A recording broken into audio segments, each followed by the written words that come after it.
we're talking about the MPower console and pairing the components. So there are three components to the console setup, as we talked about when you have a power-enabled console. There's the power sensor, the speed or cadence sensor, and the console itself.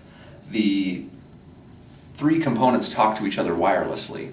Now, to have a bunch of these in a room together, it's important that they only talk to each other and not talk to another sensor that's sitting 3 feet away. So the first thing that we have to do with the components when we get them, or if we get a new component to replace an old component, is we have to pair them.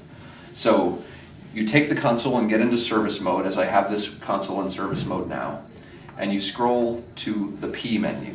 And so this is the first thing you want to check before you try to pair. So here I've scrolled to the P menu, and you can see in the top right corner it says MPE, and in the bottom you have numbers on only one side.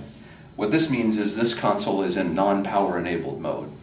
So if you have all three components, if you have a power sensor and you want the console to be power enabled, we have to change it to power enabled mode. So in the P menu, I hit enter to go into the P menu. I'm flashing at PE0. I want to scroll using this button till I see PE1, and you can see now I have numbers in the bottom left and right. To select PE1, I hit the light button for enter.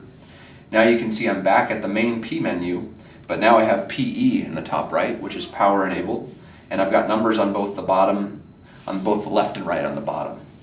You can also tell that there is no power sensor paired because on the power sensor side, I have 4 zeros. On the speed sensor side, I've actually got numbers because this console has previously been paired with a speed sensor.